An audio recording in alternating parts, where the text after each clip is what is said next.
Hello and welcome to another iAnimate podcast. I'm your host Larry Vasquez and you're listening to episode 44. In this episode, we speak with Jeremy Collins. Jeremy Collins has worked both in television, feature, and video games and is currently a senior animator over at Blizzard working on World of Warcraft. He's worked on such films as Tangled, Alice in Wonderland, and Cloudy with a Chance of Meatballs. I'm really looking forward to speaking with Jeremy because his background covers quite a bit, as I mentioned, TV, films, visual effects, and games. And so it's always neat to see where these guys have come from and what they've learned along that path. So let's bring him on. All right. Yeah, there you go. Cool. Hey. How's it going, man? Very well. Nice to meet you. Nice to meet you. It's always nice to get the guys I deal with online here and actually in person. So yeah, very cool to meet you. Yeah, that's a trip, right? So how are you doing? I'm doing well. How are you? Very good. Very good. I appreciate you being willing to join me this late. So. Oh, man, this isn't late for me at all. Okay. Like, I'm up to like 2 a.m. most nights. I had class last night until 12:30. Are you serious? Yeah, because there's 9 people in my Workshop 2 class, so I never do like 15 minutes per person because I'm always like messing around with their files and stuff. So yeah, it went from 8:30 to like 12:30 last night. Oh my goodness. That's the beauty of our live classes, that you guys are able to open those things up and kind of run through it with the students. So that's way cool that you do that. Yeah. I always prefer that to like drawing over their shots just because sometimes it's hard to communicate exactly what I mean just by drawing. Yep. Very cool. And I'm not the best drawer. Gotcha. Okay. Well, very cool. Well, first thing I typically like to do is just kind of get behind the animator there, the artist, and kind of just see how you got to where you're at now. What was your path, where you're from, how you learned this craft, and where that journey's brought you through. So. Yeah, absolutely. I'm originally from New Jersey, so East Coast boy. Yeah, East Coaster. I spent my first 18 years there. I went to college at the time it was called the Ringling School of Art and Design, but now it's the Ringling College of Art and Design. That's down south, isn't it? It's in Florida, yeah. In Sarasota. Yeah, so I went there for 4 years and it was really cool. It was a formative experience for me, I think. I mean, like, I learned a lot about Maya in general and just like animation and art, all around art. So it was really cool, and I enjoyed it, and had a good time, and made some great friendships. That's where I actually met Dave Gibson. Okay, very cool. Dave is from Sarasota, and we hooked up at became friends like sophomore year of college. Yeah, that's right. Okay, I did a podcast with him sometime back last year, and he mentioned, that's right, that he is good friends with you. I said, I'm going to have to get you in on a podcast. And here we are. Okay, very cool. Yeah. So we've known each other for a really long time, and we've been fortunate enough to work with each other for a lot as well, too. So that's... What'd you work with him on? Dave and I worked together at Sony for a couple years on Cloudy with a Chance of Meatballs. Okay. And we worked for a little while on this movie called Arthur Christmas. Yeah. It was like an Aardman film. Yeah. And then he broke off of that and went on to work on the Smurfs, and I stayed on Arthur Christmas. Okay. And then we went our separate ways again, and now we worked. He's been at Blizzard for the last like year, so I see him. I had lunch with him today. But like so I'm originally from New Jersey, and then I went to school in Florida, and then I came back to New Jersey, and I kind of didn't. I left school. An okay animator. Actually, no. I left school a pretty bad animator. I had learned a lot about kind of being a generalist, and I knew I wanted my focus to be animation, but I still wasn't very good at it. So I was sitting at home in New Jersey, and I have I know you have a big family. I have 4 sisters, 4 younger sisters. So I didn't want to hang out with my sisters all summer. I mean, they're cool and all, and I like them, but I don't know. I kind of felt like, okay, so now what do I do? Right. I just spent all this money on an education. I should probably, do something with it. And luckily, too, like in college, my sophomore year, I got to intern at Industrial Light and Magic. Oh, cool. So that was awesome. So that was back before they even moved to the Presidio, which is where their new location is. It was like the old like Star Wars location where they used to. It was in San Rafael, California. So they had like all the old model stages still there, and people were still making physical models at that time. This was like 2002. So they were making the second Star Wars movie while I was there, and they were also making Men in Black 2, I think, at the Okay. time.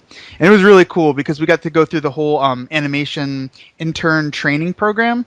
They had this guy Dave Sidley who was like their instructor, and they actually had animation trainees there at the time that were going through the program. But since me and this other guy Kenny were interns, we did the same thing that they did, even though we weren't like officially like animators at the company. We were just there as kind of interns. Gotcha.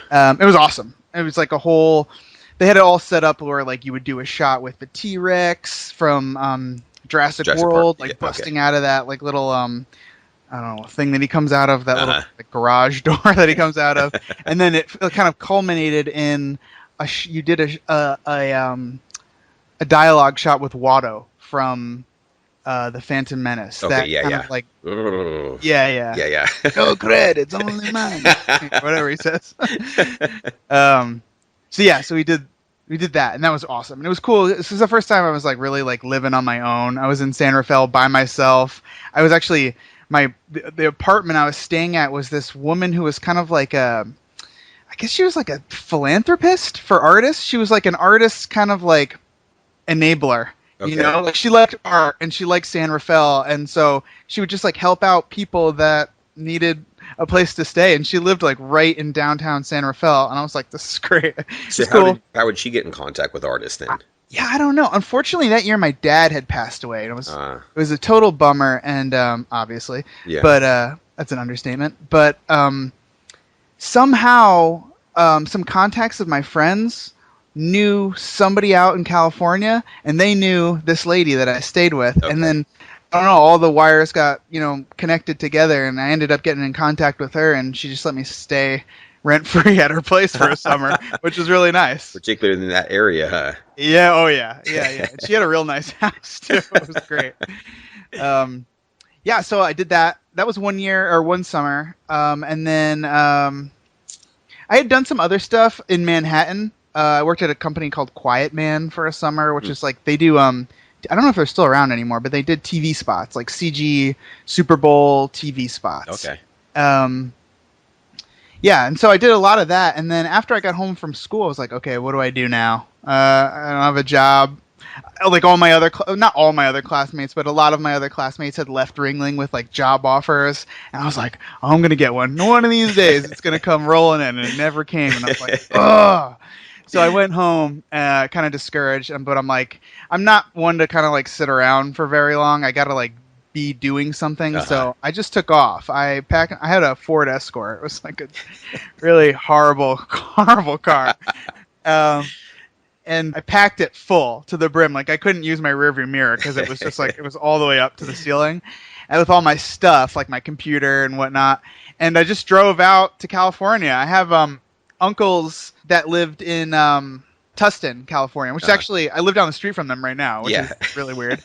But I stayed with them for like a couple months, and I was like, can I just like camp out at your house in your guest room and like send out reels? Because I always wanted to like be in California because I knew that's where all the jobs were, and I wanted to be like, okay, well on my resume I have like a California address. Yeah. It seemed like it'd be a lot easier to like score a job if I was actually out here.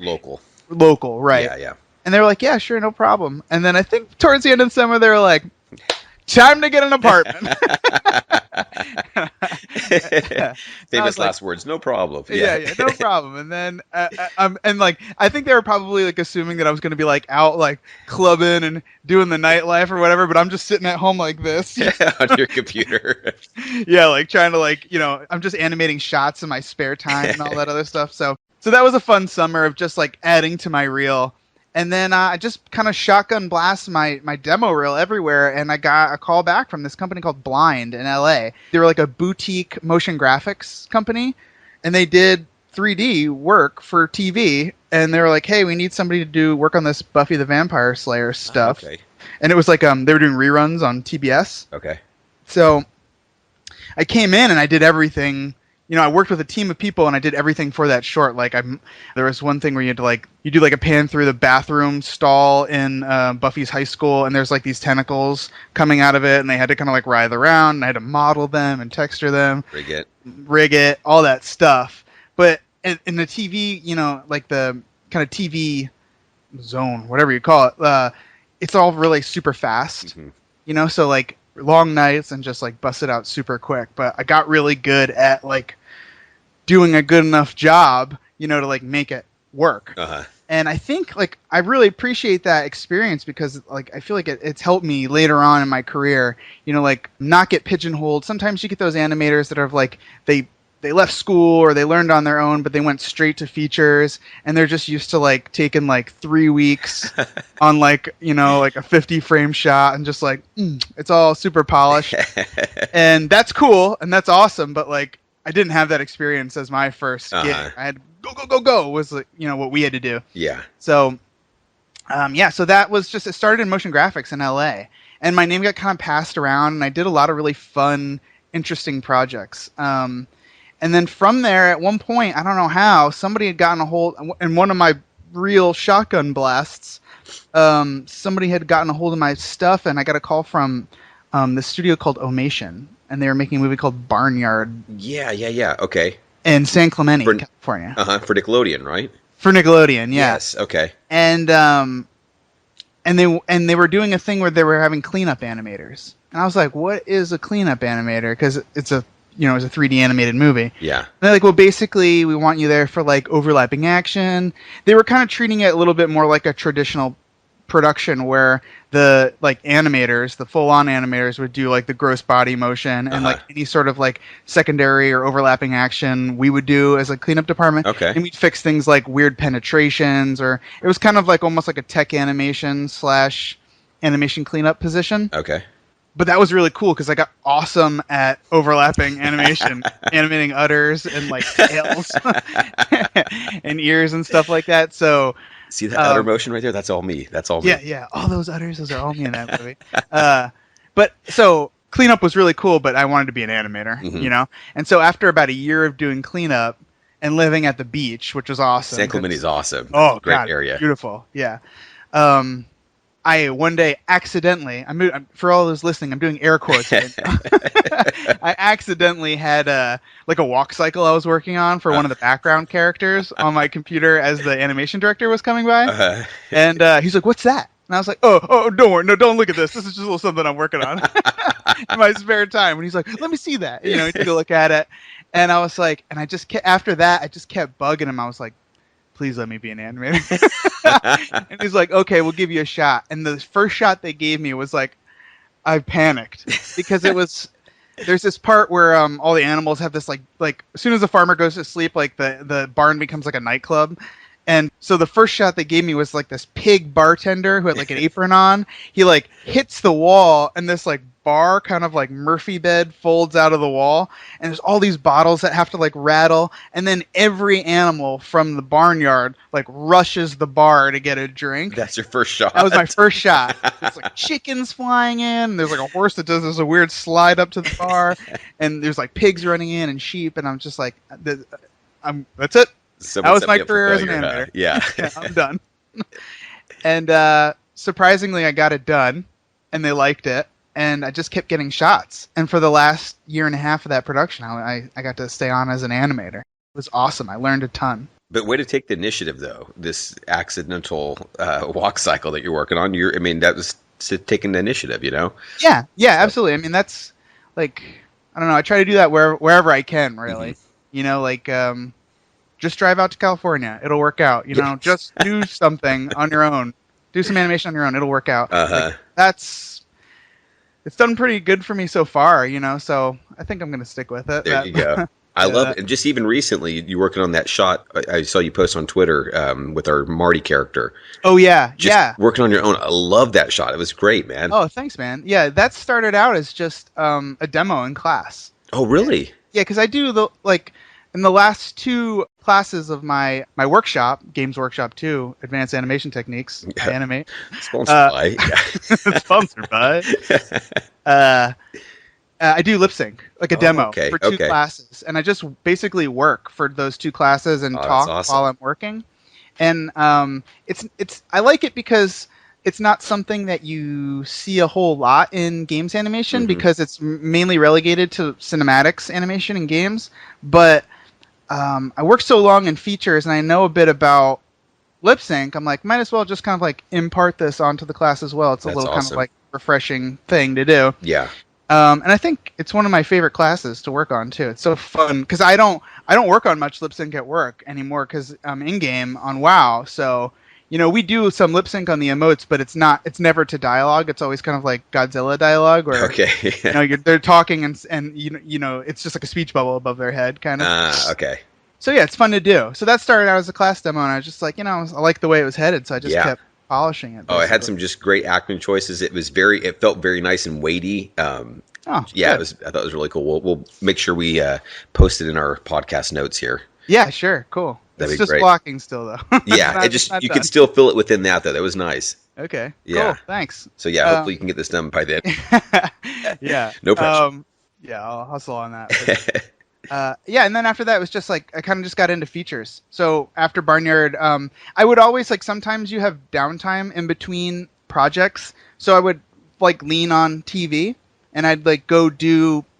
The good thing is like by this point I had gotten such a network of like people that I knew in the LA kind of TV scene that I could like kind of pick and choose what I wanted to do, which was really nice. So like people would be like the TV scene, and especially with 3D artists and animators, is really weird because they have this whole thing called the hold system where they say, oh, we have this project coming up and we want you on hold for these 2 weeks. So they've got a first hold. And then somebody else can come along and say, oh, we need you for those same 2 weeks. And they have the second hold. And then if there's a first hold and a second hold, they can challenge each other. And it's like a bidding war for you for that week. It's really weird. Huh. I wasn't a super huge fan of it. I just wanted to do the stuff I wanted to do. I didn't really care about holds or whatever. So I was at the point where I could just kind of like, oh, that's a cool thing that I want to do. And I know those people that are working on it. And I really like their art. And I really like working with them. So I'll go do that thing. So I would do that in between like bigger feature projects. And then eventually I got on at Sony for Beowulf, and I worked all the way through Beowulf, and they liked what I did there. And then I got on to I Am Legend after that, and I worked all through that, and they liked that. And then I think I might have taken a break, and then Cloudy came along. And I was on Cloudy for almost the whole production, or if not the whole production. That's cool. And Cloudy became Open Season 2 on DVD. And a bunch of other movies. I mean, I worked on a bunch of movies. Yeah, and Cloudy is one of my favorites. That was where Sony kind of really started pushing that style. Yeah. What were some of the things that you learned with Cloudy? Obviously, that was a very different style, kind of that hit and hold. Was there any challenges that you had to learn from that? Did you find it actually pretty easy? Maybe coming from a television where you didn't get a ton of overlaps and things of that nature, or what were some of the pitfalls you came across with Cloudy? Cloudy was like another one of those formative experiences for me because it was like up until that point I was pretty much a pose to pose animator. You know, like they teach you in school, like get your main golden poses in there and then break those down further and further and further. Stay in step mode until you're ready to polish and then go into spline. And so I was like that, but Cloudy was all about layered animation, and I was introduced to it for the first time because our supervisor Pete Nash was a huge layered person. He started with the root of the character and kind of got that working and then just made everything else. Well, if the root's doing this, then the chest has to overlap by a frame, And so he would kind of like build from the inside out, get his animation in there. And it wasn't like golden pose here, golden pose here, golden pose here. It kind of like evolved. It was like you were adding layers and layers and layers onto this like cake he was building. And it was really cool. And the big kind of like artistic, at least for the animation team, the big kind of artistic influences were definitely like UPA animation, like Gerald McBoing Boing and Mr. Magoo, stuff like that. Definitely the Muppets were a really big influence on that movie's animation style too, because a lot of times they kind of became these like rag dolls, when Kermit goes, "Welcome to the barber show," and his arms kind of go all over the place. That was a big one. And you also too on the rigs could hinge the head from the top if you wanted to as well. It wasn't just the jaw opening; the top of the head would also open up like a Muppet. So I learned a lot about that, and just I was lucky enough to get a lot of really fun character performance shots in that film. Up to that point, I hadn't done a ton of it because Beowulf was a lot of like I did a lot of background animation that started as mocap, and I had to kind of adjust to like make work. And I Am Legend was almost all entirely zombies that I did. So it's like zombies jumping on cars, zombies jumping over a banister in a house and running up the stairs. It was a lot of that physical type stuff. Uh-huh. I hadn't done a ton. I mean, I did a little bit of it on Barnyard, but I hadn't done a ton of like performance stuff. And Right. luckily, they trusted me with that on Cloudy, which was great. I was originally slated to go on this movie that they were working on called G-Force, which was about it's about like hamsters. Yeah, yeah. I thought that was Disney, isn't it? It might have been a Disney movie. Yeah, I think so. Yeah. Yeah, it was like about like secret agent Yeah, hamsters. Yeah. And that sounded cool, but it was a live action movie, and I really wanted to work on an animated feature again. And I did a test with scratch dialogue with Sam Sparks. Okay. I still remember it. It was she said something like, I can't believe I'm the intern, and yesterday I was the intern. Today I'm a reporter for GNN. I'm Sam Sparks. Yeah. She gets like real close up to the camera, and I think it was Melissa Sturm or somebody at Sony. It wasn't Anna Faris yet. Oh, okay. I don't think they had cast her for the film, so it was just scratch dialogue. And I remember I stayed up for 3 nights till 3 a.m. each night working on that test, and I still only got it to like blocking plus.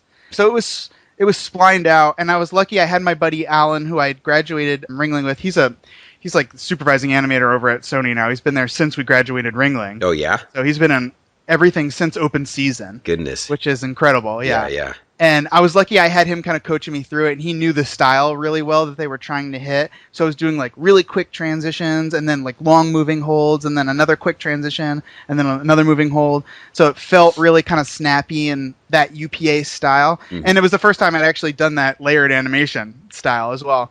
And I showed Pete the blocking, and he's like, yeah, come on, work on the show. That's cool. It's great. Yeah, our crew. See that Dave and I talk about this all the time. That crew on that movie was so fun. We were all in this room called 1403. That was just the room number at Sony, and everybody in that room was awesome. Very cool. And we were all learning from each other, and we were all basically at the same point in our careers, and it was one of those great experiences. It cannot be duplicated. Because I know Dave Hardin was there, right? Yeah, Dave Hardin sat on the other side of my desk. Okay. So we were under a big tiki hut. Very cool. Yeah, and then Dave Gibson sat next to me, and then there's a bunch of people. Claudio. De Oliveira. Yeah, I know he was there during that time. Yeah. So yeah, some of these guys have been our instructors throughout our season here. So. Oh, did he work at? Did he work at? Yep. Oh, I didn't know that. Yep. Yeah, both the guys. Claudio and I were in when we worked on Tangled. We were in this room called the Pi Lab, and it was it was like me, Claudio, this guy Ron Smith, Joel. There's a bunch of people. Zach Parrish. Okay. We were all in this. It looked like a piece of like brie. You know how you get those like little cheeses and they come in that like that pie shape. Yeah. And it wasn't an office. It was a lab room where they had like scanners and stuff like that. But they needed animators for Tangled, so they cleaned out that office and stuck us all in there. And it was so hot. But it was cool though to be so like close to those guys. Now, did you go from Cloudy to Tangled from there? No, I did Cloudy, and then I did Open Season 2, which was it was like we were working remotely for Real Effects, who was doing the movie, but like since we had done Open Season 1, they just hired a bunch of us Sony animators to work on it. Okay. So it was like a Real Effects movie, but we were almost like working out of Sony. It was really weird. I only did that for about 3 or 4 months. I only have a couple shots in that movie. And then no, after that I went to I think I left and went to Naughty Dog. Okay. For a summer and did Uncharted 2 cinematics and worked with those guys, and that was a really fun experience. But that was a crazy crunch. They were looking for they needed to get that game done, and they needed people to help them do it. So I did a test for them, and then they called me up and hired me for a summer. And then I had already had Tim Burton's Alice in Wonderland set up, so I went back to Sony for that. And then did that, and then Arthur Christmas. No, I did Tim Burton's Alice in Wonderland. Then I went to Disney for Tangled. Okay. Then I came back for Arthur Christmas. Okay. So I've been to Sony on probably 4 or 5 different occasions throughout my career. Now, your time with Disney on Tangled particularly, I know obviously Glenn Keane was a big, what's the word I'm looking for, asset to that movie. Yeah. What were some of the things you learned during your time there? Oh, geez. Well, Glenn was awesome. Working for him was like, truly inspirational. It was just so cool to have him there and available and like looking at your shots every day. That was awesome. I think the thing I learned the most on Tangled was about appeal, like how to make an appealing pose and like what creates appeal in animation in general. There was a lot of that. My workflow changed when I went to Disney. I went back to step for that. A lot of the guys were doing kind of like a stepped approach, so I would break down things to like twos in step mode, and I would basically have like a finished shot in step. But so when I hit spline, it was like very little to clean up, which was really nice. But they were also hyper focused on creating appealing poses, and like when Rapunzel looks this way, we should scale this eye up a little bit and then scale the other one down a little bit, and so that if you just tilt the head this certain way, you get a little bit more appeal out of the pose. And I was just learning every day. And he would do these drawings, and he'd just like leave them at your desk, and you just go and just like slide them into a box, like that'll be mine. So it was just so cool to see. And they gave a huge style guide that had just tons of like beautiful Glenn Keane drawings in it of Rapunzel, and just like in different kind of like poses that showed her character, like what she was like, and it was awesome. It was like once in a lifetime experience. For sure. Yeah, it's amazing. What were some of the things that you felt, and I don't know if you could even describe it without maybe having something to draw on, but what was it, some of the things that you guys learned that this is what is appealing, or how would you define appealing based upon your experience? It depends on the character, There were things like small things. I mean, if you wanted to get really technical, like we would do things like when Rapunzel was smiling, Glenn would always tell us like if your character is like smiling a lot, instead of keeping the teeth kind of going straight up and down, bend the teeth to match that upper lip line of the smile, and it just looks so much better that way. All right. It's one of those things that's like appeal is really hard to teach because it's so kind of like esoteric. You don't know.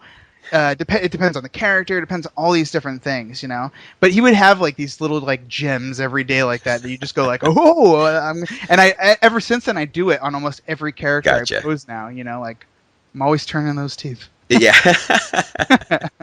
And that's why I asked that question, because for me, that's, this is obviously a process. And that's one of the reasons why I love animation so much, is that you never feel like you arrive. And from, in your case right now, from game to game, or from some of your past, from show to show, you're always learning something. And so for me, I'm always kind of thinking, okay, what did I learn at this time here, from either, whether it be even just a shot, to take to my next one? And so, that's why I was kind of asking that question, because, as you mentioned, that is a once in a lifetime opportunity to work under someone like Glenn, and going, okay, what did you as an artist take from that time that has shaped you as an artist? I mean, you are kind of like you are like the cumulative bag of experiences you've had in your life, so everything you do, you just kind of like take on to the next thing. You're constantly adding to this like mound of yourself, your personality, So, but the other thing that I like to stress, and I try to tell my students this as well, it's just like, you're not better than anybody else. There's things that I can learn from every single person that I've ever worked with. It's not all good advice, but a lot of it is. And it's like, if you kind of get stuck in that whole ego thing, I'm only going to show my shot to senior animators because I only value their opinion. Like, that's just not a good way to go about working. Everybody will have interesting things to say about your shot. It's always good to get everybody's opinion. And, like a junior animator who's just learning can still impart some sort of wisdom that you may be able to learn from, I think the real struggle is just filtering out the good and the bad, right? You get notes on your shots all the time. A lot of times you get like what I would call like lateral notes. Like, it's your opinion not really going to push the shot to be better or worse, You have to learn how to like filter that stuff out. But once you do, like, everybody's opinion is valuable, So I try to just stay humble about that, like, all the time, and just not only listen to people who's I admire or I think are better than me in animating. Right. You've transitioned into games. You obviously had some experience in that, as you mentioned, during your time at Naughty Dog. Was this a conscious decision to go into games, or that just kind of what happened after some of the features you're working on, and you just really enjoyed it and you've been there? Or how did that work for you as a career? Yeah, I'll be completely honest. My transition to games was completely lifestyle based at the beginning. I wanted to go into games because I wanted to have kids. I wanted to be a dad, and I didn't feel like I could do it in the film world. Gotcha, gotcha. Film is awesome, and I know a lot of really great dads that work in film, but I was just getting tired of the kind of the long hours and the we need this now, we need this now, we need this now. And there's still a lot of that in games, but it's much more a marathon than a race. So you're kind of like there are these smaller goals where like we have to get to this, and then once that we get a little break. Whereas in film it was like race, race, race, race, race. So I got a little tired of that. So Gotcha. I had been a gamer my entire life. I had played games since the Atari 2600. Right on. But yeah, I just kind of I looked at it as like a different challenge, and it totally is because games more so than film or TV animation is really a real blend of the technical and the artistic. Like there's a lot of art in there, and there's a lot of like understanding how games work, how to like implement animation into a game engine. And I was always kind of a big tech person. I always liked doing that stuff. I'm a bit of a workflow nerd, kind of like Kevin Rucker is. We're big on like, oh, how can we like map our hotkeys so that like our hand doesn't travel half a foot over the keyboard. We can just keep our left hand where it is. Yeah. We'll talk about that stuff a lot. I'm just into that stuff, and I also kind of wanted to prove to people that, I mean, this wasn't my original intention, but I think a lot of times games animators get a bad rap because they're like, oh, you're a games animator. There's this weird unspoken classism in animation where it's like, oh, well, film is at the top of the heap, and then games and TV are at the bottom. And I don't necessarily think that's true. I've met a lot of really good game animators. Absolutely, yeah. I work with a lot of them, and my whole thing is like it's just a different way to tell a story. So yeah, we have to break up our animations into cycles, and they're shorter, and you don't get these big performance shots. But I find that a challenge. It's like how can I make this appealing and tell this quick action story in 45 frames? Yeah. As opposed to like 450 frames, which is what I was used to before. So it's just a different thing, but I love it, man. I mean, I've been at Blizzard for, it'll be 5 years in July. That's awesome. I couldn't see myself anywhere else. It's just like the best company, and I love WoW, and it's just fun to come into work every day and just do cool stuff all the time. That's great. Yeah, you mentioned Kevin Rucker. I've got to meet him quite a few times, and he's a great guy. I'm meaning to actually get him in on a podcast, but I remember him going over to Blizzard, and I don't forget how long he's been there now, but he's mentioned he just really loves working there. So yeah, that's always a good sign for a company. Yeah, and that's him too. He's like a perfect blend of the technical and the artistic. He's really good at both things, and yeah, he works like 10 feet away from me. Throw something at him, huh? Yeah, I'll throw something at him. I'll tell him to get on the podcast. There you go. Okay, I'll get him in on one. Yeah. Because now, what are you working on? You mentioned something was recently announced here. Yeah, so the release date for Legion got announced. Okay. August 30th. Okay. And yeah, we're just excited to put it out there, get it out there to the world. Okay. We kind of demoed it at BlizzCon last year, which is our like convention for all our games. And yeah, so we just we got it out there, and it's kind of a continuation of the story that where we left off on the past expansion was called Warlords of Draenor. So yeah, a lot of new stuff coming. I don't know what's out there, so I don't want to say that's good enough. Yeah, we don't need to get you guys in trouble. Yeah. Okay, we'll get him on a podcast. And yeah. Now you mentioned BlizzCon. I've never been to anything like that. Oh, really? Yeah, pretty insane. Oh, you should go, man. Okay. Yeah, it's great. It's like, it's awesome. It's just awesome to interact with the fans of the games that you work on. That's great. And it's just really cool to just kind of see everybody's. You get like charged up by everybody's enthusiasm. That's so cool. Because we have this like it starts off and there's this big like opening ceremony, and the CEO of Story and Franchise, Chris Metzen, is like, "Is everybody ready to learn about the new stuff that's coming out?" And everyone's like, "Yeah, we're so stoked."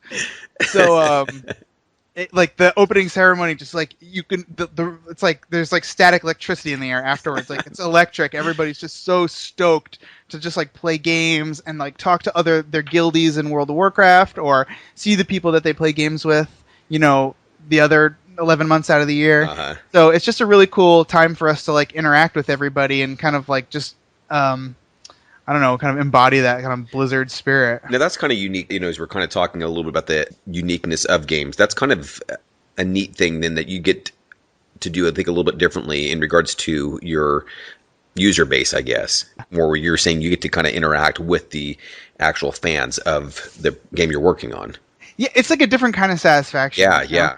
Like you get when you're working on a film, you get a lot of satisfaction out of your mom seeing your name roll by in the credits. Like that's really cool. That was really cool for me. The first time she saw it, she was like, "My mom hasn't seen like 99% of the movies I've worked on, but she's seen a couple of them, and she's, I've been there with her when she saw my name come by. It was cool. Yeah. It was awesome. It's like I did that. I worked on that. That will forever be on DVDs, and it's in an archive somewhere. The original print. Like you can't take that away from me. With games, nobody looks at the credits of games, right? Like I'm in the credit of every World of Warcraft expansion since Cataclysm, but nobody looks at the credits. It's I understand. It's totally fine. Where the satisfaction comes from meeting them right at BlizzCon, and like, we'll do like signings. Like people want your signature on things, and I'm just like, I'm just an animator, man. That's pretty cool, like, though. Yeah, it's cool. It's a really fun feeling. Like it makes you feel very important and very kind of like you're a part of something bigger, which is nice. Uh-huh. I really like that feeling. And we work the playtest areas at BlizzCon. So like part of our experience of BlizzCon is not only just showing up as fans of our own game, but it's also like showing up and like interacting with the fans that are playing your games. And if they have problems, you can be like, hey, check out this area. Oh, maybe you forgot this, or all this other stuff. It's just really super cool. Yeah, very cool. I really like it. Okay, so these are some of the things that you enjoy in regards to this realm here. What are some of the things that you find challenging about games? Yeah. Oh, geez.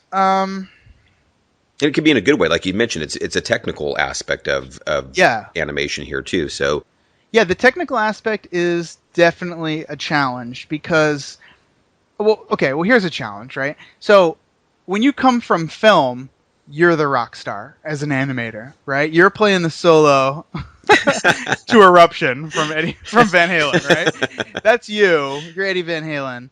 Every movie that comes out, right? Because everyone wants to know who the animators were on Cloudy with a Chance of Meatballs or whatever, right? Uh-huh. When you go to games, obviously it's still cool to be a games animator, but the designers more with everybody than right. It's definitely a more collaborative team player, yeah. Sure. Because within the film realm, you're kind of like, you're that piece of the puzzle, and once your piece is done, like, that's it. It moves on to another piece further down the factory line.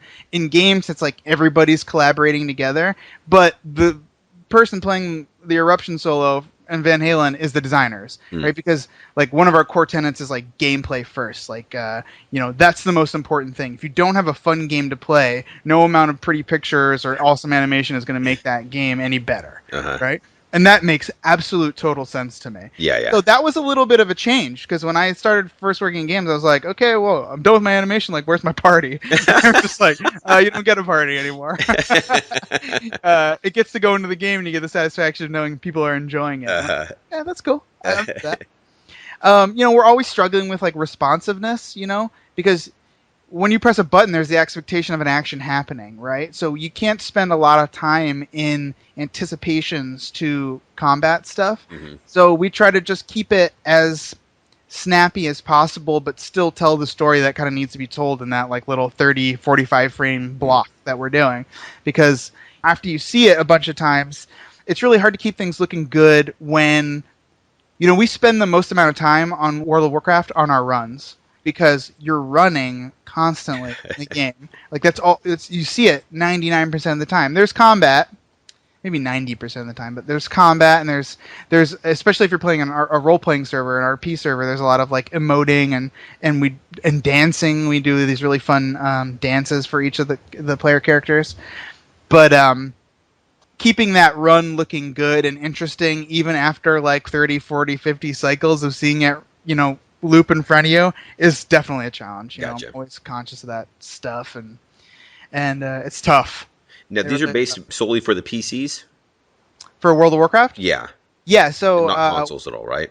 yeah, World of Warcraft is only a PC game. Gotcha. But Diablo, there's a console version of Diablo for Okay.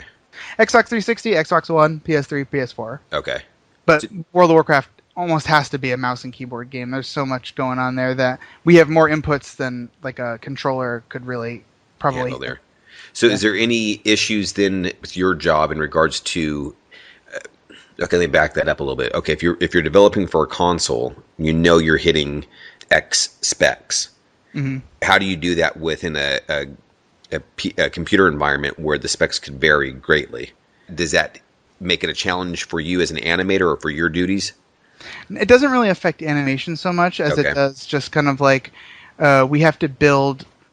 We just have to have the capacity to have sliders that allow you to kind of like increase and decrease the visual fidelity of the game for Okay. people with different hardware. Okay. So, if you have a lower end card, you can turn off a bunch of stuff like, like reflections or AO, ambient occlusion, that type of stuff.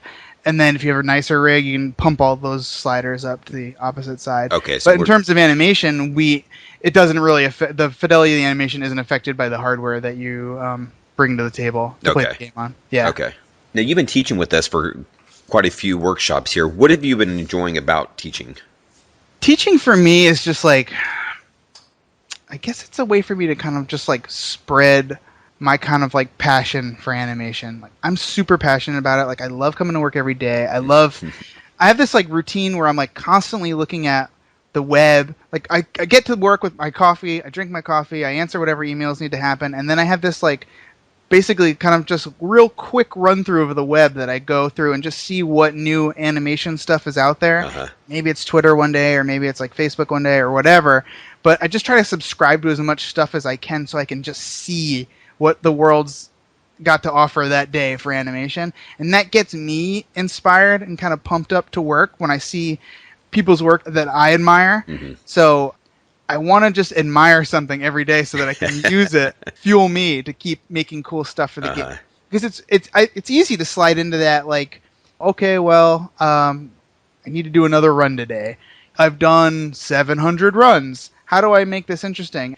You make it interesting by finding something that you can do in that run cycle to improve you or make you better or see things or do it a different way than you're used to doing it so that you don't land in the same kind of pacing and the same kind of poses that you're so used to falling back on. Mm-hmm. And having that inspiration that I see every day is like part of that. So I just love spreading that to the students. Gotcha. Right? Because hopefully the good thing about my career is that I've done a lot of stuff, and I don't think anyone in the animation community would say this. I certainly have not had it easy. Like I've had to work for every meal that I've gotten, and I think people like being around other passionate people. Yeah. And that kind of fanaticism for animation spreads. So if you bring that into the classroom setting, it's great to see people like the other night we were doing a review and somebody had this part of their animation that they were having trouble with. And I thought about it for a second. I was like, well, what if, like in midair, they grab the rock and they like yank it one way and then you just saw this like light turn on in their head and they're just like, yeah, I could do that. And then I could do this other thing and do this other thing. And like, oh, the pose would look like this. And I'm like drawing stuff on top and he's like, yeah, just like that. And so I love seeing that passion in other people and just like spreading it out there. That's Very my cool. number one thing. It's a totally selfish reason. Like I like doing that. That's really fun. And then I just love the community like at the school that we've kind of created. Yeah. Other teachers, like I know a lot of them personally, and especially on the game side and even on the feature side as well. Everybody is really cool for the most part. And I like being a part of that stuff, being a part of a school where we teach, the highest level of animation to students who want to learn. And just like, it's fun for me. Was this your first go at teaching here at iAnimate? No, it wasn't. I had done a couple smaller things. I had helped a buddy out at LCAD, which is the Laguna College of Art and Design. Okay. I had done that for a couple classes for him and kind of like subbed in for him and did a few lectures. And then I don't know if you count mentorship at work like teaching, but I do a bunch of that as well. Like Gotcha. beforehand, just like sitting with like junior animators, talking about their work. It's informal, right? It's not like we don't have this like structure set up for it. It's just kind of like helping the new guys kind of along. Get up to speed, yeah. Yeah, but in terms of like formal teaching, like especially over the web, I had never done anything like that before. I got into it because just this past year, 2015, I'd started doing a lot more like speaking about animation. Yeah. I'd gone up to MIGS, which is a Montreal International Games Summit, and done a talk about layered animation and creating cycles for WoW, and met Rick, and then just kind of hit it off. Yeah, he's awesome dude. And we hit it off, and from there, just I told him I was interested in teaching. He was like, "Okay, let's do it." Awesome. And from there, just got. I think this is my 4th block. Yeah. School now, right now, and I taught class 0 and class 2 for a while. That was fun, and then, but now I'm just class 2. My good buddy Sebastian is doing class 0 this block. Actually, he was at our last podcast interview. Yeah, and he was actually one of my fellow students when we were doing the feature class. Oh, really? Yeah. So that's very cool. It was neat to have him back. I hadn't seen him since classes and stuff, so it was really cool to interview him. Oh, really? So yeah. So that was a lot of fun. Wow. Yeah, I didn't realize you guys were in the same class together. Yeah, when we first started, opened the doors for iAnimate. So yeah. Literal first block? First class. I had Mike, him, myself, and a bunch of others were in Mike Walling's class. So yeah. I know Mike Walling. Yeah, he's a great guy too. Yeah. So, cool. Yeah, that's awesome, man. Sebastian I just met him up in where were we? Quebec City. For Pixel. Pixel, yeah. And man, he's such a cool dude. Like total genuine guy. Like, oh man, I love that guy so much. I've only met him really for one long weekend, but it was awesome. That's cool. Yeah, we keep in touch all the time now, and I'm actually going to Poland to speak later this year in Łódź, which is like south of Warsaw. Oh, that's fantastic. At this thing called Promised Land. Yeah, I'm super excited to see him again, and I've never been to Europe before. So. That's very cool. Yeah. My wife's half Polish. Oh, really? Okay. Yeah. So has she ever been back there? Yeah, she used to go all the time as a kid. Okay. So, because her mom is full Polish. Okay. And grew up in Warsaw during the Communist Revolution. Wow. Yeah, it was crazy. Goodness. And yeah, so she's been back there through her whole childhood. But, okay. So we're gonna go back together this time and like see her whole extended family and all that. That's awesome. Stuff. Yeah. Take the kids? We're thinking about it. Yeah. It's super expensive. That's what I can imagine. Yeah. And I have a 18-month-year-old, and by the time it's in September, he turns 2 September 2nd, so we have to pay for him after he's 2. So it's just like tack on another like $1,200 to get him there or something like that. And he's 2. I'm like, oh, we could just fake it. Yeah. He still looks like he's under 2, but then he has to have a passport that's gonna have his like birthday on it. I'm like, oh. So, oh well. Yeah. Well, that'll be a very cool experience. That's kind of one of the things that you're mentioning. A lot of the guys in the games side, a lot of the guys in the feature side, and then here you are now going to go over there because you met Sebastian, and it's really cool. Just that even though it's a worldwide medium, it's still a very close community. Yeah, it is for sure. I mean, it's amazing, like just like how the people you kind of come up with in the animation industry. There's not a lot of in and out. Like almost kind of like once you're in, like I'm pretty much aware of like where everybody's gone. You all know where they're out there, and maybe you don't talk to them every day, but maybe you'll work on a project together later on, and it's just like, oh, just pick up where you left off. That's awesome. Yeah, so that's awesome too. Just the network that you create with all your buddies and all that stuff is really fun. That's why I like doing the talking. Is you get to meet students in places that you wouldn't, students and professionals in places that you wouldn't necessarily ever be. Like I'd never been to Montreal or Quebec before, and you meet all these like super passionate kids that want to be animators, and you meet other presenters who are just end up always being super cool too. Yeah, and you're just kind of like little circle just grows a little bit more every time. Because you were up there with Sebastian, with Dave went with me. Dave, and then James Bennett, right? Yeah, James Bennett was there, and then who's the other animator? Who else? There were some people from other, like there was like a lighting supervisor from ILM there. Okay. A couple other things. It was like there's this guy Sven who was like the CG soup on all the Game of Thrones stuff. And the other Seb was there, Sebastian Dussault. Yeah. Yeah. So that's cool. It's cool. Now you mentioned the Game of Thrones. I haven't seen much, but I know there was some creature stuff, and you've got to work in a variety of different kinds of characters as well. You've done some creature work as well, right? Um, yeah, think I was looking at suppose I your. have. I thought I was looking at your reel, and there was some creature stuff in there. Yeah, there is. I mean, like, I don't know what you count as creature stuff. I mean, the zombies in I Am Legend were kind of creaturey, but Wasn't there in anything terms in of, World of Warcraft though? oh yeah, absolutely. I mean, like, that's actually one of the awesome things about working on WoW is that like every day it's just like some weird thing shows up on your plate, and you're just like, today this is what you'll be animating, and it's got like 14 legs and like 11 heads and like 40 ponytails or something like that, and you're just like, okay. So that's really cool. There's always just like something new and fun to animate on WoW. Okay. But in terms of the feature side of things, like there's a lot of horses and stuff in Tangled. I learned a ton about horses actually on Tangled. I'd never animated a horse before, and that was my first shot on that film.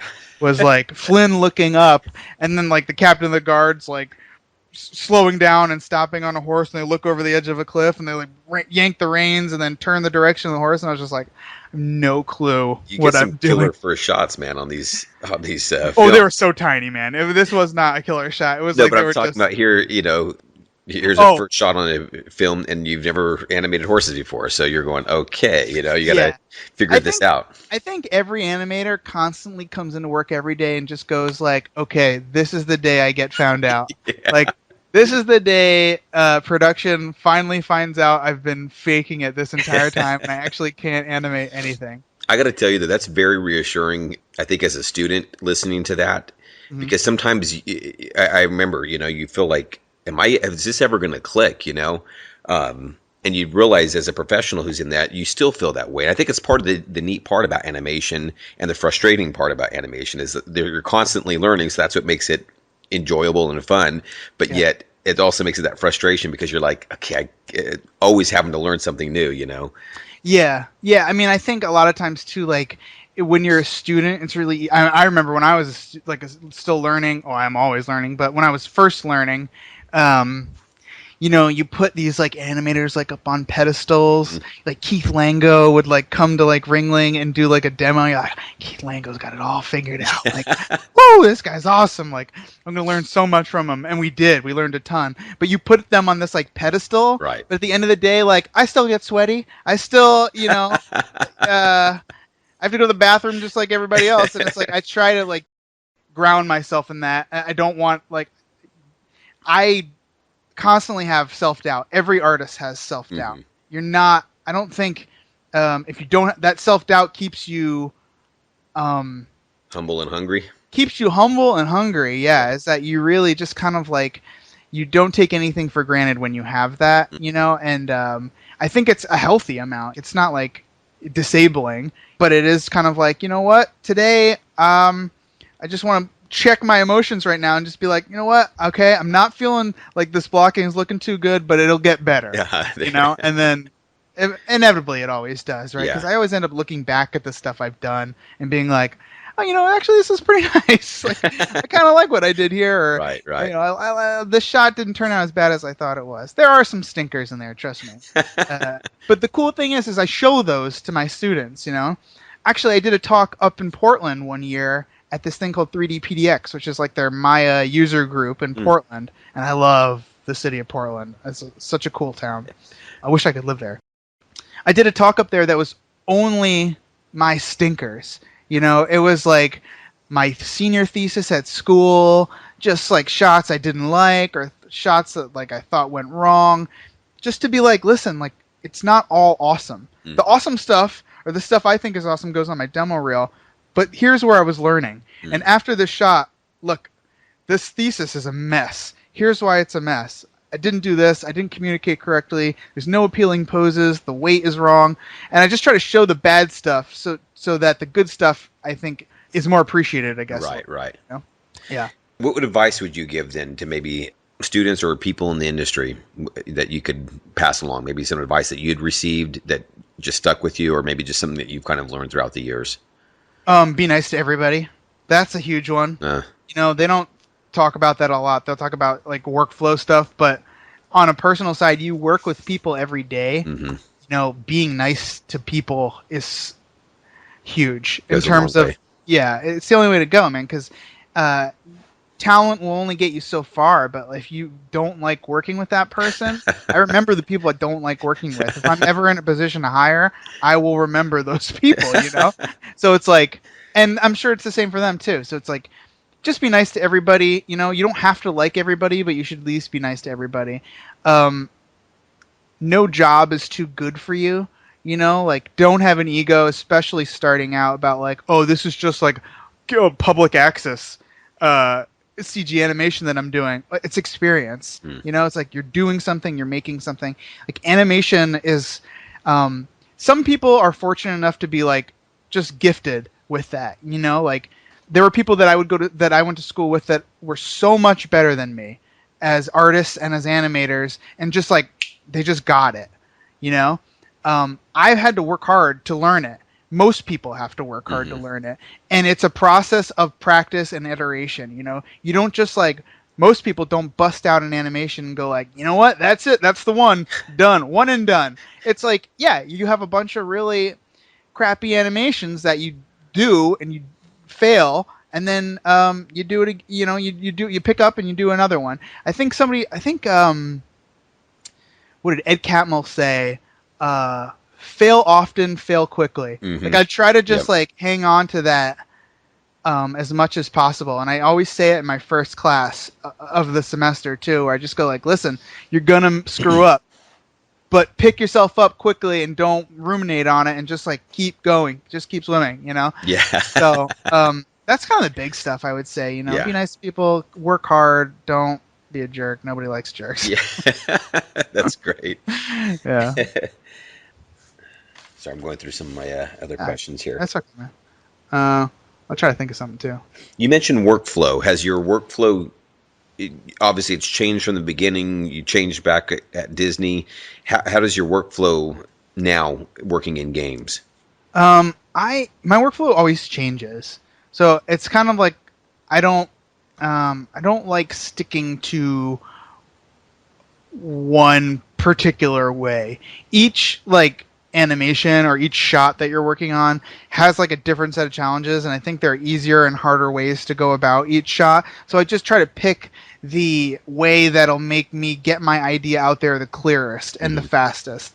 So for instance, like on WoW, it's a lot of layered animation for me because I'm cycling everything. Okay. So I'm starting with like the root on most characters, like especially on a run cycle, right? Something like that.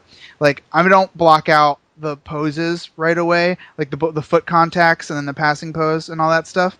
I get the character in a passing pose, right? Like arms in the air, legs splayed out, everything in FK, and then I take the root and then I just in the graph editor massage the TY of the root to get that translate Y to get that kind of cadence of the run, because I heard this great I think it was Michael Markevich. I went to this event at the Animation from the Animation Collaborative in San Francisco like a month ago. Okay. And it was awesome. It was at the Walt Disney Museum, and there was a lot of great talks. Cool. And I sat on this workshop with Michael because I'm always trying to learn and be humble and That's not awesome. be above all that other stuff. I sat on this talk at Michael. I think his last name is Markevich, or I think I know who you're talking about, but yeah, I'm not sure. He's at Pixar. Yeah. But he works layered too. And not a lot of people I know at work. A couple people work layered, but most people work stepped. Like Kevin's a really big step guy. Okay. And I'll do it too. But he said, like, listen, if you told me to paint a painting, I couldn't start from the left-hand side, finish a strip of the left-hand side, and then move one strip over and then finish. Like, I can't do that. If we're painting a landscape, I can do blue. You know, like I can paint a big thing of blue and on the ground, oh, that's brown. I'll paint all that brown. So that's kind of like almost the differences between the two animation styles, you know, like stepped and layered. Stepped is like you're getting those poses and you're posing down to like the fingers, the eyelids, like all that minutia you're trying to just like capture in that pose. And that's really awesome, especially for like big acting shots or anywhere where you're going like all over the screen and you know like, oh, I need to hit this mark by this time and this mark by this time. So I want to make sure I have my golden poses in there. Layered animation is more like kind of like, let me give you like the idea of a run and just you get your character doing this, popping up and down, and then you just kind of apply like if-then principles. If the root of the character is going like this, then I know my chest is going to have to overlap 2 frames later or whatever. Okay. And it's just the amount that it overlaps or the amount that the chest twists that you're kind of like designing the cycle. So it's a lot of like graph editor work. Okay. So I do that a lot at work. And that's probably like 80% of the animations I do starts off as layered. And then sometimes when I have to do emotes or something where there's like a lot of big pose changes, I'll switch to like a step mode and just like get all my golden poses in there and then in between from that. I like to break down really, really small before I switch to spline. Okay. Because I hate, I love cleaning up animation, but I hate when it's hard. Yeah. So I break down as much as I can, and I always try to tell my students to just like try to, you need to give me as much information of how you got from point A to point B, and those are your breakdowns, right? You've got your anticipation on frame 1, and you've got your extreme on frame 8. Well, what happens in the in-between is almost more interesting than when it happens before and after. So I'll do like a lot of breaking down of things so that by the time I'm ready to spline, you could hit play in my Maya scene and basically see what you're going to get. Gotcha. From the end product. Yeah. Very cool. Yeah, I mean, it's like... but it's constantly evolving, you know. Sometimes you'll see a way that somebody works, and you just go, like, I'm a total copier. That's how I learned how to be an artist as a kid, you know. Like, some of my early artistic influences were like, I'm a huge nerd, so I played. I had a weird junior high school because I knew I liked nerd stuff, but I tried to deny it all throughout junior high school and high school. So, like, I'd play Dungeons and Dragons with my friends, and I'd play Magic, and I'd like read fantasy books like Tolkien, and like I'd read the Dragonlance novels and all that stuff. And then, but I was still like trying to like go to parties and like hang out with the cool kids, and I just never realized that the cool kids the whole time were just like, Whose magic cards are these? Huh? Yeah. I'm just like, oh, those must have fallen out of somebody else's pocket. That's a nerd right there. So I kind of denied that the entire time. But so some of my early artistic influences were artists that I saw in early Dungeons and Dragons like campaign settings and stuff like that. So I really got heavy into this guy Tony DiTerlizzi, and he was really influenced by this other guy Arthur Rackham, who's like an older illustrator, did like Alice in Wonderland, British guy from like the 1800s, and I totally got into that style, and I learned to draw by copying his drawings out of like the Monstrous Compendium or whatever, or the Player's Handbook for Dungeons and Dragons, and that's how I learn best. So if I see something in animation that I'm like, wow, this person's doing something I've never even thought of, I'll just do that next. Throw myself into it and try to emulate what I'm seeing, and then, you know, probably fail the first time and then get better and better and better until I eventually, you know, I'm real good at it. That's, I think, a pretty good way for most artists, you know. Everybody's always inspired. You can't make your own original art unless nobody is not inspired by somebody. Right. We're all influenced by art that we see all around us, and your own take on it is basically just like, I always tell students as well, like, when you're doing animation, look, you could just take your reference and copy all those poses and you would have a moving animated character. But the point of animation is to take what you see, run it through the Larry filter or the Jeremy filter, and then spit it back out into the world so we can see like how you see things. Gotcha. You know? And that's where the art comes from in animation, right? Yeah. Making things move is just locomotion, but animation is when you're interpreting something that you see and making it move. That's awesome. Very cool. Yeah, man. So now, what else do you enjoy doing maybe outside of animation? I have 2 kids. Okay, so that'll keep you busy. I have 2 kids, and they're young. Griffin's almost 4, and Reed is a year and a half or 18 months. Yeah, okay. Yeah. I'm like, how old? 18 months. Fun fact too, myself, my wife, and Griffin, and our dog Hoggle, our pug, are all in World of Warcraft. Oh no! What? Yeah, there's I had them added during the Mists of Pandaria expansion, so you can go to this place called the Secret Eyrie, which is like high up. It's like this crack in a mountain, and if you go in this one certain hut, like straw hut, there's it's called Hawkmaster J, or Hawkmaster Jer, and my wife's name's Anna. I forget what her name is. Hawkmaster Anna, probably. And then our little son Griffin is a baby griffin. circling the room. He's like flying, and then our dog Hoggle is there, and there's like this big steaming pile of poop on the floor. So we're all in the game. We have to add Reed. He was born after they got added. So That's awesome. yeah. So I run around after them most of my life. There you go. They're crazy. That's very important, though.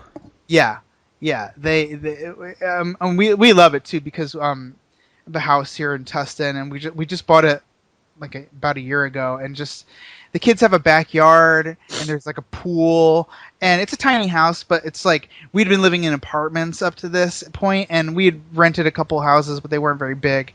It's just it's so great to see my kids play in their own backyard, which Very is cool. really, really nice, and we feel so fortunate to have that in like California, which is like super expensive everywhere.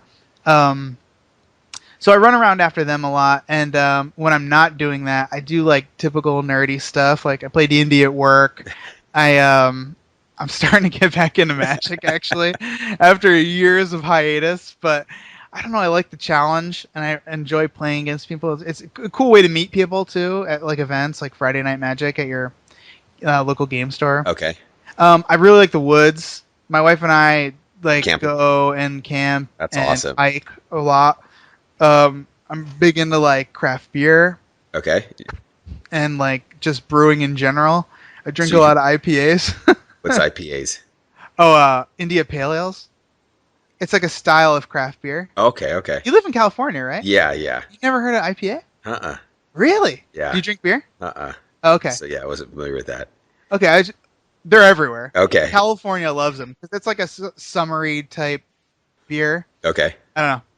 It's good. You're the connoisseur of beer. The beer sommelier. Yeah, and I play a lot of video games. Man. Okay. So Any if I'm not- faves? Oh yeah, absolutely. If I were to do like a top 5, It's your top 5. Dark Souls would Uh, definitely be in my top 5. not familiar with that one. Fantastic game from a Japanese developer called From Software. Man, it's What kind? um RPG? Is it a... yeah, it's an RPG. It's like a third-person action RPG kind of. Okay. It's known for being incredibly hard, like skill-wise. So I'm going to talk about Dark Souls now. Dark Souls is awesome. The whole game is like you could play through the whole game and not know what the story is, but if you really drill down into the game, like item descriptions and like weird off things that NPCs say, you could piece together this bigger story, and it's an awesome story. Mm. But you just have to like want to find it almost. Okay. So I love that about it, right? It's not like in your face, like here's what you have to do, here's your story. Mm-hmm. It's open world. You can do whatever you want, go whichever direction you want from That's the cool. beginning. Love that. But the combat is all skill based, so it's not like there are stats in the game, and you do like quote unquote level up. But like fighting enemies is like how fast you can react to their tells. So they're gonna do like a big anticipation, and you know they're gonna swing. So you have to dodge left, dodge right, and just be quicker than them. Rotate around them. You can like parry them and then attack. It's really really cool. That's awesome. It's worth checking out. So Okay. that's probably one of my favorite games. Zelda for sure. Yes. Yeah. So Big like fan of original Zelda. My favorite Zelda is probably Link to the Past, the SNES one. Really? Okay. Yeah. That was side scroll, right? No. Link to no. the Past is okay. Yeah, top view, like the original, but better Like graphics. SNES Yeah. graphics. Yeah, Yeah, yeah. You're thinking Link's Journey. Yes. I wasn't a big fan of that one. No, me either. I don't like that one much at all. Yeah. I didn't like it. It's really cryptic too. It's like you don't know what to do a lot of the time, and yeah, it's really strange. Yeah. So like Zelda, Link to the Past and Wind Waker are probably my 2 favorite Zelda games. Very cool. More than Ocarina of Time, huh? I like Ocarina a lot, but I like Wind Waker a little bit better. Okay. Yeah. And Yeah. Wind Waker's Blast. So. Yeah. Yeah. That's probably Ocarina's probably 3rd, and then Majora's Mask is 4th. Okay. And then Twilight Princess, and so yeah. I like those games a lot. What are some? Let me look at my Steam real quick. I should have these off the top of my head, but I played through part of The Witcher, and I'm really enjoying it. Okay. I should also mention Psychonauts. Psychonauts is definitely in my top 5. That was for That's a Double Fine game. a what? Double Fine is the name of the company. Okay, but was that for like the PlayStation or Xbox. handheld? Okay. It came out in the original Xbox. Yes. Okay, I remember which one that one is. Yeah, it's kind of like cartoony. Yeah. Yeah. I love Tim Schafer's games. So Tim Schafer made like Maniac Mansion on the NES. Okay. And then he made Day of the Tentacle and Full Throttle and a bunch of like kind of like old LucasArts point and click adventure games. Uh-huh. And recently he just made this game called Broken Age where he goes back to making point and click adventure games. Very cool. Yeah. Okay. But Psychonauts is like by far one of my favorite platformers of all time. All right. The story in that game is incredible. I love it. I've been playing Hyper Light Drifter recently. That's really fun. I don't know if it's in my top 5, but it's an indie game. Oh, definitely in my top 5, Baldur's Gate. Okay. But even ahead of that, Planescape Torment. Have you ever played that? So Baldur's Gate and Planescape Torment are old CRPGs, so computer role-playing games, that came out just for the PC probably in like the late 90s. But they're just like, in terms of story, they're just fantastic. Is this like the King's Quest and kind of. Sierra? It's a little deeper than King's Quest. Okay. King's Quest is like you're solving puzzles by like using items and talking to the right people at the right time, answering the right questions the right way. This is more like you're looking like top-down 3/4 view, like almost like Diablo camera, and then it's a real dialogue heavy, and the combat is like real time, but you can pause it and then choose actions for all your guys to do. Okay. It's like I got a soft spot for it because Planescape was the setting that guy I was telling you about, Tony DiTerlizzi, worked on. It was like his art for the whole setting, and I still to this day love it. It's great. The cool. ideas in it are just so incredibly creative to me. So that game is like a real super special place for me. I really like that game. If you could, any desire to make your own games, indie? Oh, every single day of my life, man. I got all these ideas, and it's like the problem is just like money, you know. I mean, unless you have some sort of like VC or like angel investor or something like that really backing you up, it's hard to go that route, especially when I got 3 human mouths and 1 dog mouth to feed. So so one day I will make my own game for sure, and I'll get to use some of those ideas. But very cool. For now, I'm happy at Blizzard. Awesome. Making other people's games. There you go. You have to pitch it to them sometime, huh? Yeah, they're actually surprisingly really open to that stuff. That's very cool. They encourage people to just kind of like, be creative on your own time. Like you don't have to. And that's the other thing too. Is it's a lesson I learned lately. Is that it's not work's job to make you a better artist. And I think I probably went into that thinking early on, like, I'm supposed to be improving by coming to work and animating every day. Well, that's I do, but that's not work's job to make me a better artist. It's my job. So I have to come home and like I do that personal work because I want to enrich myself. You know. Right. So that was a tough pill to swallow. Like I didn't realize that until just recently.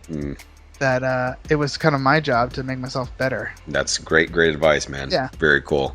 Well, I've had a blast talking with you about this. Oh, yeah, same, man. Appreciate you being a part of iAnimate. It's been really cool. And, again, just really thank you for joining us in this podcast. Yeah, thank you, Larry. Thanks for having me. Awesome. All right. Take care.